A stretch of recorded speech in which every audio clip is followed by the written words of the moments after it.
These days, everybody wants that perfect smile. Getting it has become almost a rite of passage for teenagers and a costly investment for parents. But now for the bad news. Maybe the treatment we've trusted for generations is all wrong. There is no doubt that orthodontics can damage faces. All orthodontists know this. I've spoken to orthodontists who actually say to me, I've got to get these teeth straight.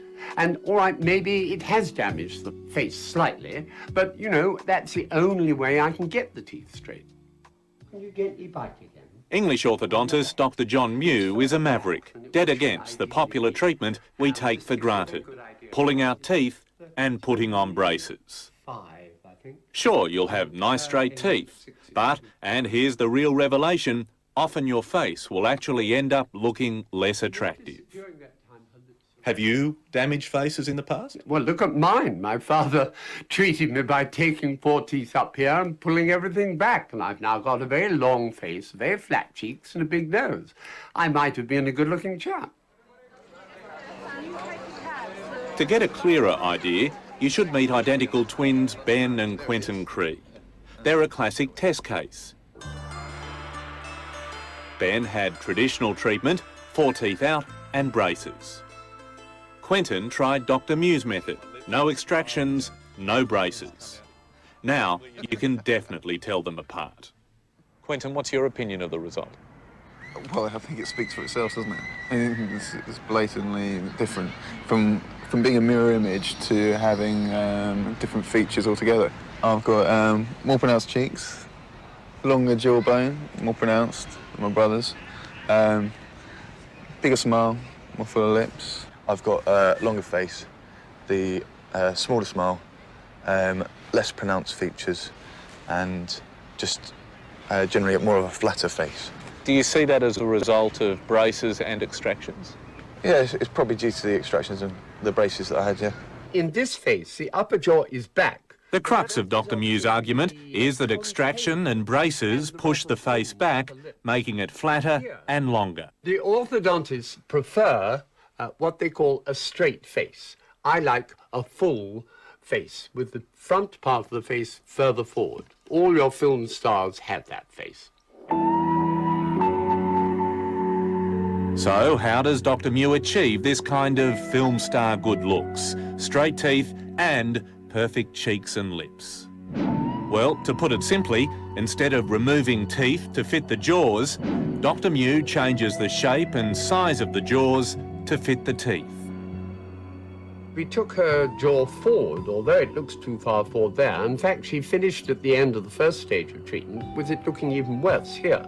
But of course that unlocked the lower jaw, which then enabled that to be brought forward, and we eventually finished with her looking like that. Really, it's quite shocking how little jaw I had and goofy I was. 18-year-old Andrew Hall is another of Dr. Mew's success stories. When you look in the mirror now, what do you see? A handsome young man? Well, yes, obviously. Much better. I'm very glad I didn't end up just staying like that, because it is quite atrocious. Has it had a flow-on effect in terms of your self-esteem and confidence? Yes, I could see how it would have. I might have not been quite so confident had I not been this good looking. When you look at a patient's smile who've had teeth out, you can see the teeth are straight, but there's no fullness to the lip. When I lecture internationally, this is commonly known as the Sydney smile. Sydney orthodontist Dr. Derek Mahoney has a similar philosophy to Dr. Mew. He says pulling out teeth is the easy option for the orthodontists, but usually not the best option for the patients. I would say in clinical practice, 8 out of every 10 patients that go to the traditional orthodontist are having teeth removed. 80% of people? 80% of patients. Big R. Dr. Mahoney does use braces in fewer than 5% of patients. Last year I saw 163 people for second opinions. And of those 163, we were able to treat all without extractions. And what had they been told by the traditional orthodontist? They had been told that they needed at least 4 teeth out and possibly then the extraction of their wisdom teeth after treatment. So that's nearly 8 teeth. We've got a survey that shows that 60% of treatments done by orthodontists in this country are done without extracting teeth. Well, that looks very good. Dr Jeff Wexler is spokesman for the Australian Society of Orthodontists and, not surprisingly, he supports the status quo. 40% of people in this country are having extractions according to your research. It's not my research, but yes, according to the best research, which is very authoritative in the country. But the Australian Orthodontic Society put its name to this study? It's not their research. It will be published in due course, and I believe it belongs to the University of Adelaide. So is Derek Mahoney wrong in saying that the extraction rate in Australia is 80%? Derek, no. He's just quoting you his own experience. And there are lots of different variations in orthodontic practices. That's normal.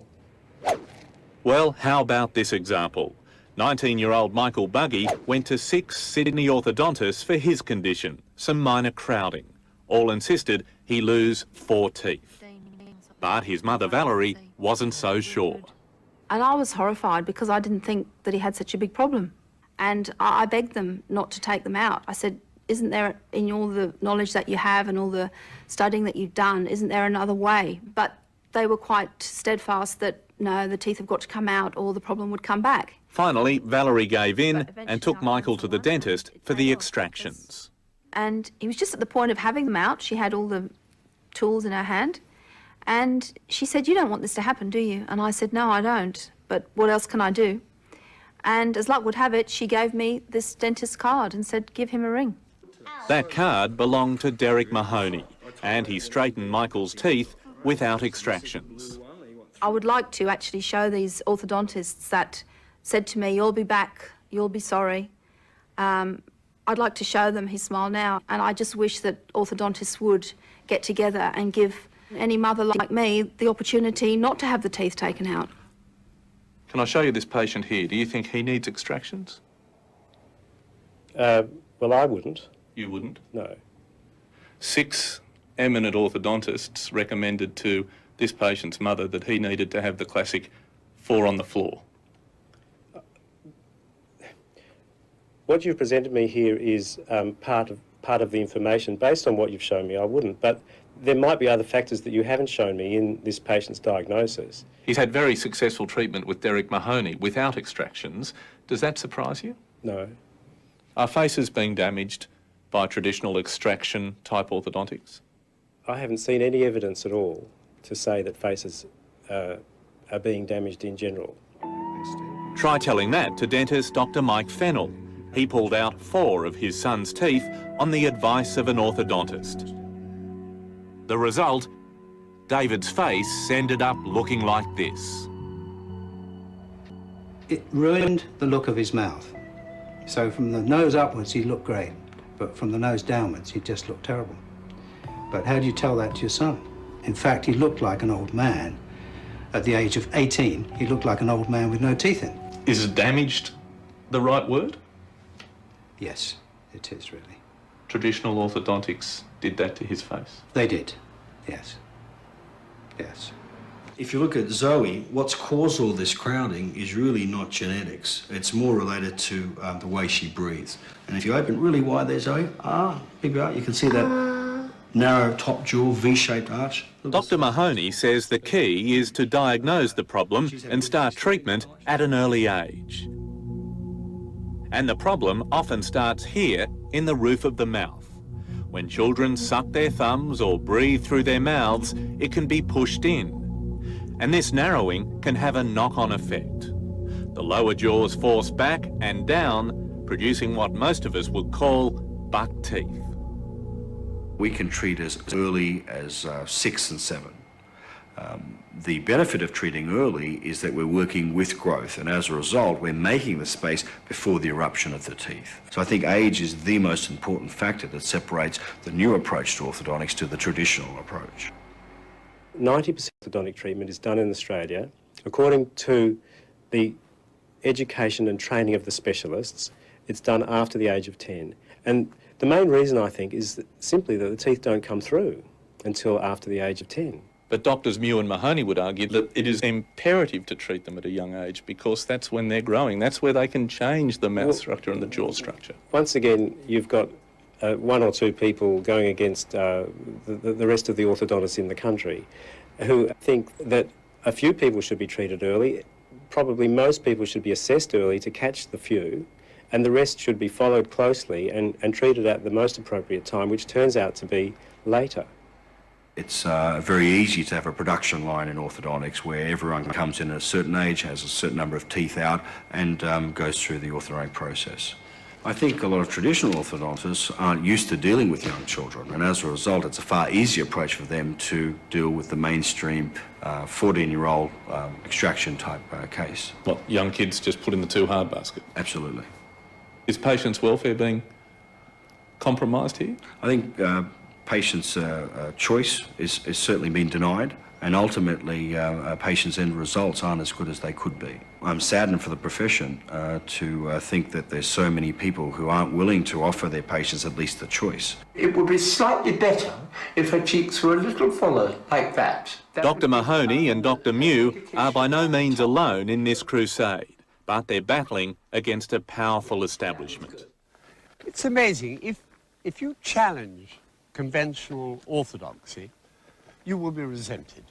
It's a lot of all those who try and change the system. And even if the traditionalists don't agree, Dr Mew says his results speak for themselves. I must say I've been amazed how deeply resented I am at times. I mean, I've even been threatened with assault at meetings. People hate me with a depth that's really quite surprising. Ultimately, though, perhaps we should leave the final judgment to the patient, like the now not-so-identical twins, Ben and Quentin. After all, they have to live with the results. I'd definitely go for Mr. Mew's method. Yeah. Would you? Yeah. I think if I had the option again, then I would go for Mr. Mew's method. And the fact that, yeah, it does give better results. Quentin got the better deal. His treatments, obviously, without the extractions, he's got better features. He's more pronounced, and mine are less pronounced and a smaller smile. How do you go with the girls then? You say that Quentin has a better smile. He may have a better smile, but it's all the chat up and everything else. It's not, it's not just the facial features that count. And just when you thought it was safe to dive back into the mailbag, jaws. Peter Overden's report on the Great Australian Smile and the extractions, physical and financial, so many of you go through.